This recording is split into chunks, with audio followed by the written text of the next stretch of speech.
Let me tell you about a man I'll name Marcus. Marcus is 31. He works hard. He's considerate. He's the type of man who remembers minor things. The name of her dog, the coffee she orders, the fear she mentioned once about her sister. He listens. He shows up. And when he met a lady who appeared to see all of that, he felt something open up in his chest that he hadn't felt in years. So he did what he had always been advised to do. He sought her with everything he had. He texted first. Every morning, a good morning message, something special, anything that proved he'd been thinking about her. He changed his schedule to be free when she was free. He arranged dates that were thoughtful, clever, giving. He told her often, maybe too often, how much he liked her. When she appeared distant, he tried harder. When she fell silent for a day, he filled the silence with more words, more affection, more effort. He gave her everything he had. And at some time, without his being able to identify the precise instant it happened, she started drawing back. Not brutally, not dramatically, just progressively. Replies came a little slowly. Energy in person felt a little more subdued. And then came the talk, given gently, that began with the phrase, "You're honestly one of the best people I've met." Marcus did not comprehend. He had done everything perfectly, everything they advise you to do. He had been present, giving, emotionally accessible. He had not played games. He had not been chilly or distant. He had, in fact, tried harder than he had ever attempted with anyone. And there, right there, was the problem. If some version of Marcus's narrative seems familiar to you, I want you to stick with me, because I'm not going to tell you that you did anything wrong as a human being. I'm going to tell you something considerably more useful. I'm going to explain the unseen signal you were sending. The one she couldn't identify, couldn't properly explain to her friends, couldn't even fully comprehend herself, but felt in her body, with a certainty that no amount of your effort could override. Because unless you comprehend that signal, you will keep repeating the same error with better intentions every single time. Here is the key dilemma that nobody explains to men. And I mean nobody. Not your father, not your pals, not the movies, not the advice columns. Here it is. In the early phases of attraction, effort and perceived worth typically travel in opposing directions. Read that again, because it is paradoxical in the most unpleasant conceivable way. More effort can create less attractiveness. And the mechanism underlying that is not cruelty, not irrationality, nor women playing games. It is evolution. It is biology. It is something so old and so wired in that it functions wholly beyond the level of conscious thought. Here is what excess pursuing genuinely expresses at the level of instinct. When a guy constantly pursues a woman who has not matched his investment, when he texts first every time, when he clears his calendar every time, when he makes himself permanently accessible at whatever hour she appears, he is transmitting a very precise message. That message is not, "I care about you." That message, at the pre-verbal level, is, "I feel you are worth more than I am. Your attention is a limited resource. Mine is abundant and available to you at any moment. Please don't leave." And female neural system, which developed over hundreds of thousands of years, particularly to evaluate male fitness, to judge who is worth mating with, to discern who has actual resource, position, and self-possession, hears that message with perfect clarity. Not intellectually.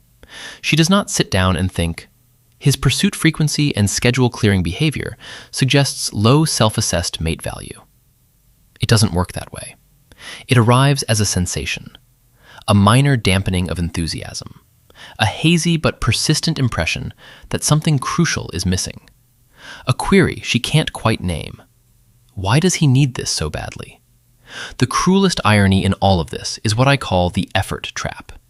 The very activities supposed to demonstrate affection and investment become the proof of insecurity. The man feels he is showing her how much she means to him. What she is truly receiving is a picture of a man who is insecure of his own value, who needs her reaction to feel okay, who has placed his mental security in her hands. And here is the thing about insecurity that most guys don't properly grapple with. It is not repellent because it's unpleasant in any superficial sense. It is repelling because it is menacing. A man whose emotional balance depends on your actions is a man who will grow increasingly difficult to manage over time. A man who needs you this much in the outset will need you even more as months pass. And that need, however well-intentioned, lays a strain on a woman that she might feel before she can define it. The man who doesn't require her in that way, who desires her yet carries himself as if the sun will still rise without her reply. That dude feels strange. That man feels safe in the deepest conceivable sense. Not because he is cold or distant, but because he is full. And wholeness is the most undervalued trait in the entire terrain of male appeal. Let's dig behind the behavior and look at what is truly occurring neurologically. Because this is not just pop psychology, this is a well-documented body of study that stretches back to the 1960s, and it has enormous ramifications for every male viewing this.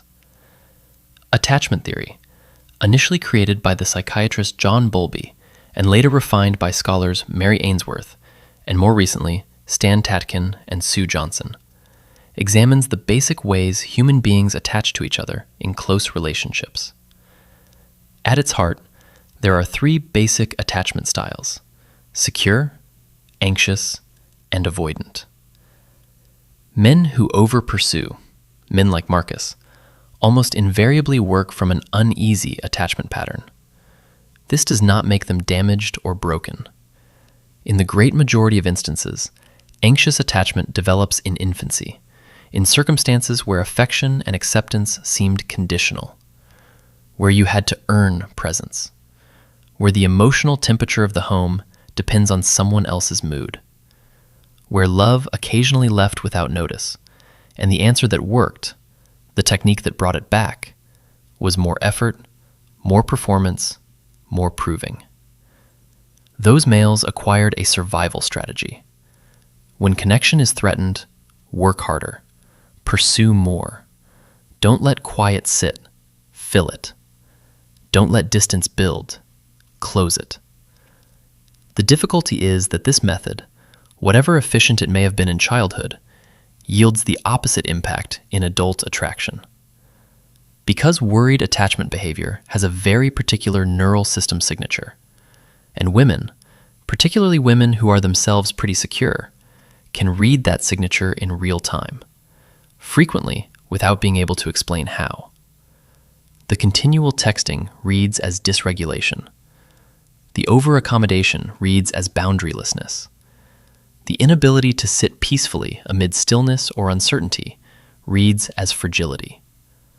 Not moral failure, not bad character. Fragility. The sensation that this man's interior reality is not secure enough to hold itself without external reinforcement. Now contrast that with a guy functioning from secure attachment.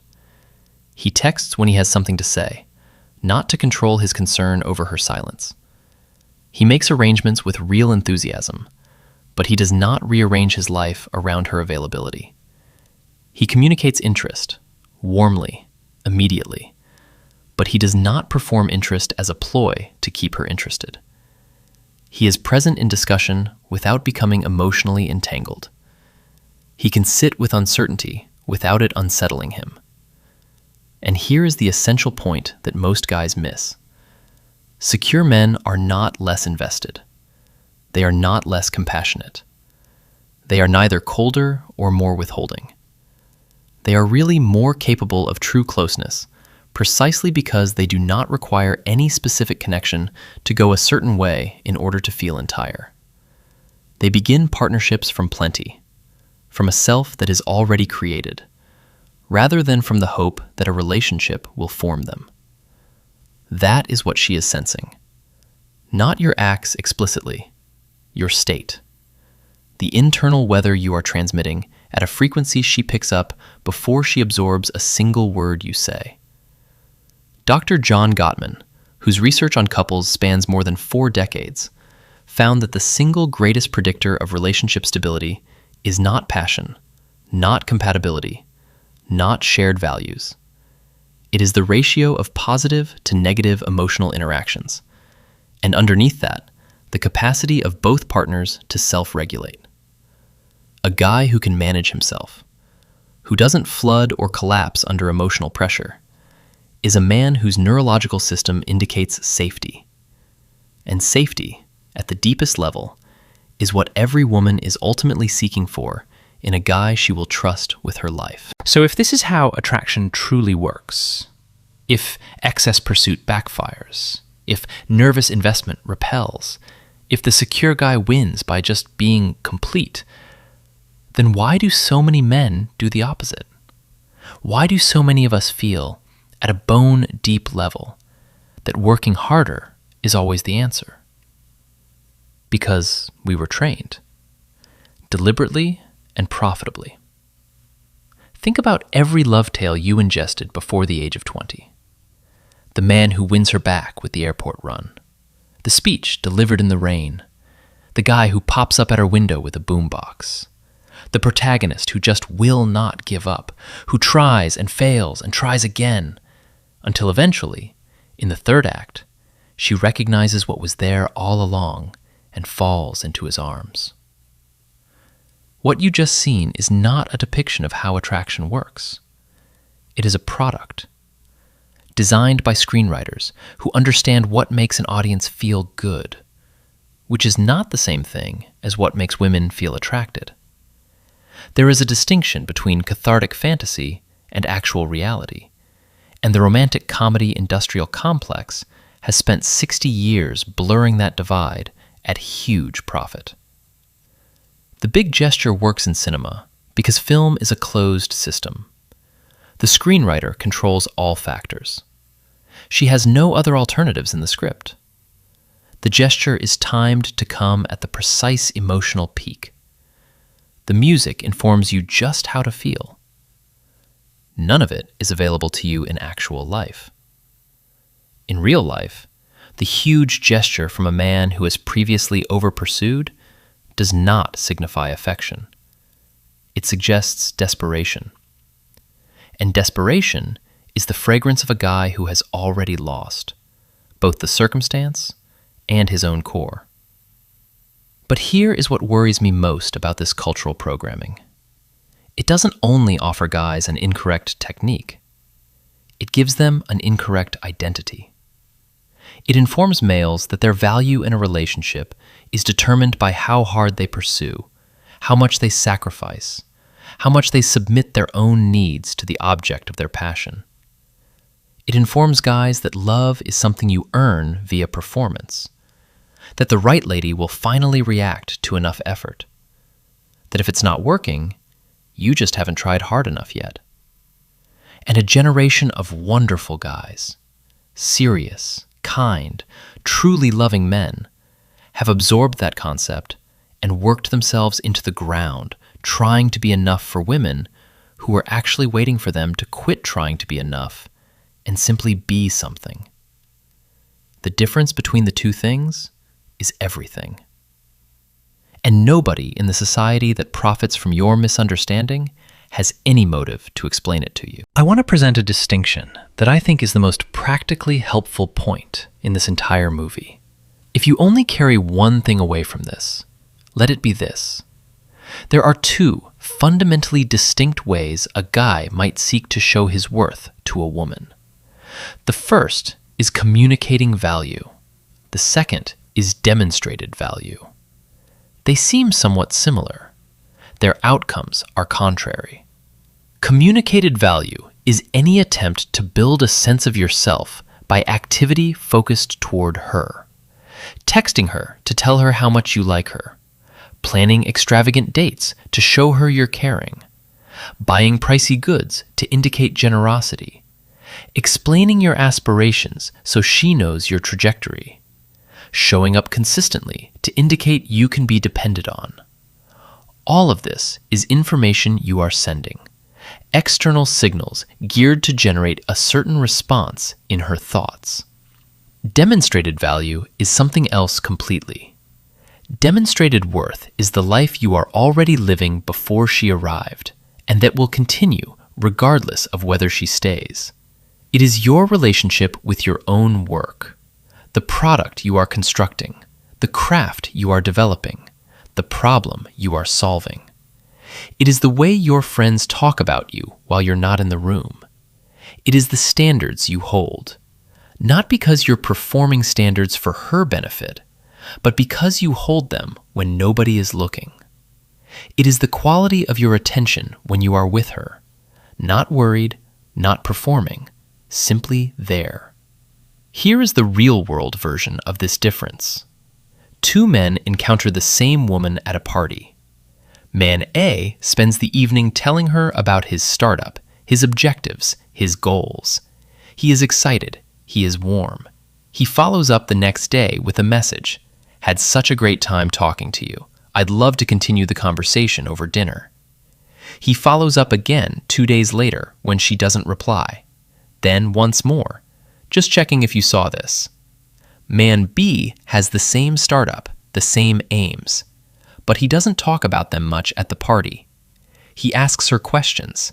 He's totally there in the discussion, yet slightly inaccessible, as if part of him is always focused towards something beyond this room.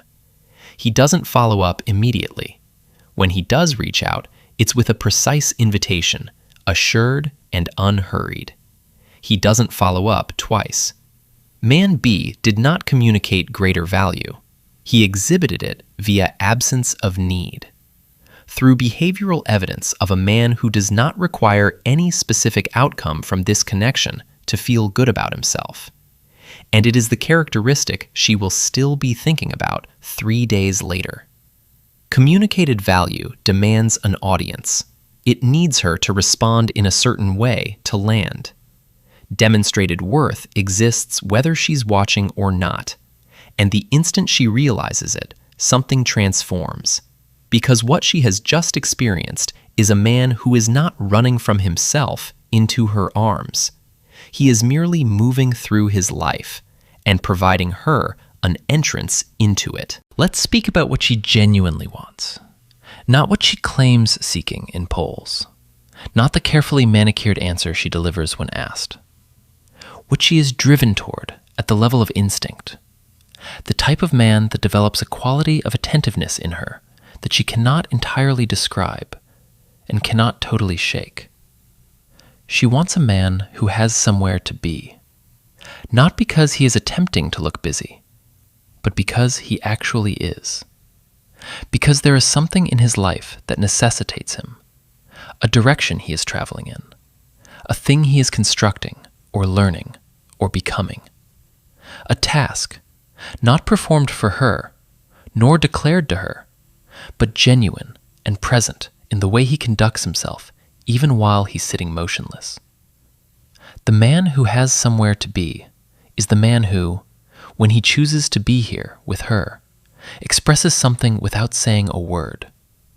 This is a decision, not a default, not desperation, an intentional and valuable choice. She wants a partner who is emotionally available without being emotionally reliant. These are not the same thing, and most guys confuse them badly. Emotional availability means you can be there with her sorrow, her delight, her complexity, without flinching, without fixing, without making it about you.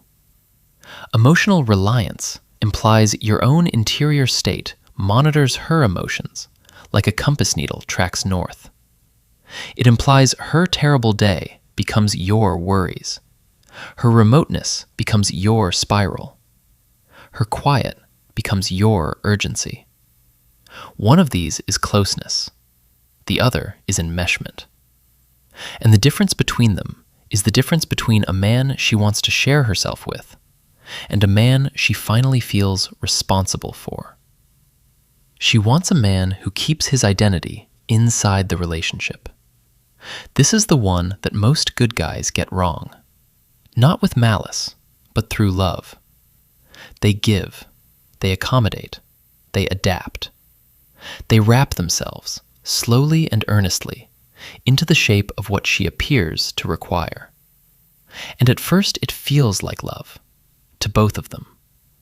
But with time, as his edges dissolve, as his beliefs soften into agreement, as his universe contracts around hers, something happens. The man she was attracted to becomes difficult to locate. And what she is left with is a dedication she cannot respect, since it no longer has a self behind it. And perhaps most significantly, she wants a man she may lose. Not because she wants to feel uneasy, but because the decision of a man who has choices, who could walk away and be okay, who does not require this specific connection to survive, that choice truly means something. It bears weight. Contrast that with the devotion of a guy who has no other alternative, who needs you because you are all he has. That devotion doesn't feel like love. It feels like a prison with a warm face on it. The man she is waiting for is not ideal. He is not without feeling. He is not stone. He is a guy who has constructed something true inside himself, and who provides that, totally and without apologies, to the proper person. So how can you really alter this?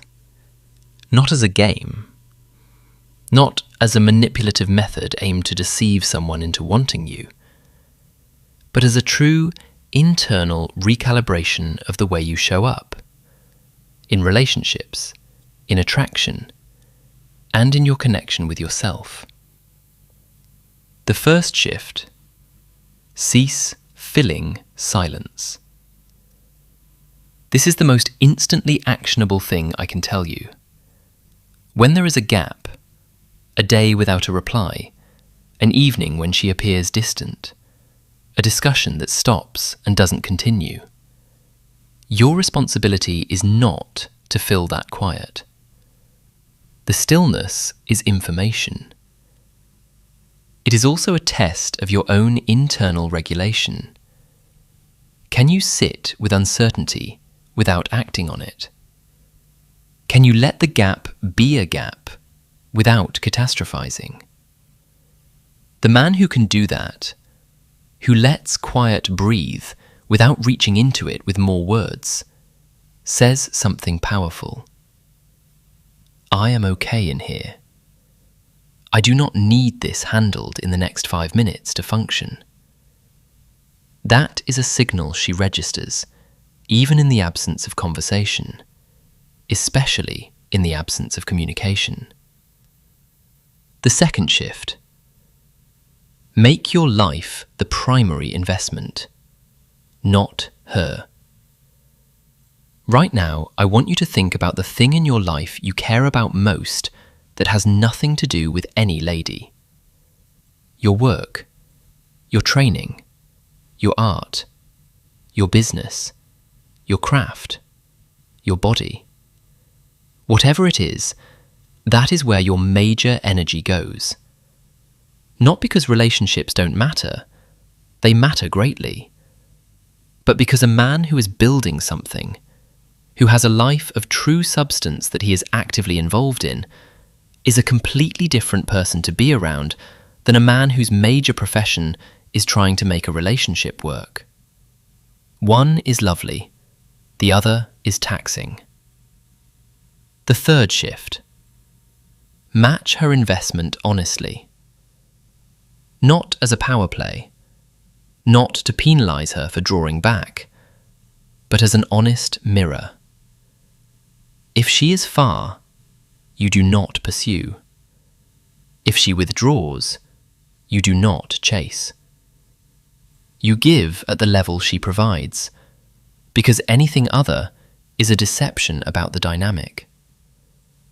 Overgiving to an undergiving individual is not charity. It is self-abandonment, and it never achieves the effect you seek. It causes either disdain or guilt in her, and exhaustion and hatred in you. The fourth shift: Evaluate your reasons before every action. Before you send a message, arrange a gesture, make a call, ask yourself one thing honestly. Is this coming from plenty or from anxiety? Am I doing this because I honestly want to convey something authentic, something that doesn't require a certain reaction to feel full? Or am I doing this because I need her to respond in a particular manner to feel okay? One of those is love. The other is emotional outsourcing. And she can sense the difference even when you cannot. The fifth shift, and this one is the hardest. Be willing to lose her. Not as a psychological trick, not as a bluff, but as a true attitude. If you are in a scenario where maintaining her requires you to continually breach your own standards, repress your own desires, or play a version of yourself that isn't real, let her go. Not with drama, not with a speech, just simply stop bending. And notice what happens when you stand up straight. Sometimes she departs. Sometimes she comes back with a different type of attention. And either way, you have kept yourself, which is the only thing you were ever intended to preserve. Let me come back to Marcus. A year after that chat, the one that ended with, "You're honestly one of the best people I've met," Marcus made a choice. Not a dramatic one, not born from resentment or a red pill YouTube rabbit hole. Just a simple determination that he was going to quit making himself the supporting role in other people's stories and start being the lead character in his own. He started training vigorously again. He went back to the project he had set down. He ceased being available at all hours. He stopped explaining himself. He ceased apologizing for having a point of view. He stopped filling quiet. He didn't grow chilly. He didn't become harsh. He didn't become someone who plays games or withholds warmth. He became, and I want you to hear this word carefully, solid. Internally solid. The way a guy is solid when he understands who he is, knows where he's headed, and no longer needs the approval of any particular individual to continue moving in that direction. And the connections that came into his life following that transformation were different. Not because he had acquired new strategies, because he had constructed something real inside himself. And the type of woman who could identify that was now able to locate it in him. The man who strives too hard is almost never a terrible man. He is generally a man with too much affection and too little basis. He contributes from a self that is not yet whole, expecting that giving enough would complete it. But love is not the basis. Love is what grows on top of the foundation. And the cornerstone is a man's connection with himself, his identity, his direction, his determination to stand in his own life without apologies. Build that. Not for her. Build it because you deserve to be a guy you respect. Build it because the life accessible to a guy who is entire is fundamentally different from the life available to a man who is looking. Build it because everything you desire, from relationships, from job, from this one life you have been given, rests on the other side of that structure. The attempting becomes pointless. The appropriate things arrive. And when they do, you'll be someone capable of holding them. If this landed for you, the subscribe button is there. I produce these for the males who are ready to go further. See you in the next one.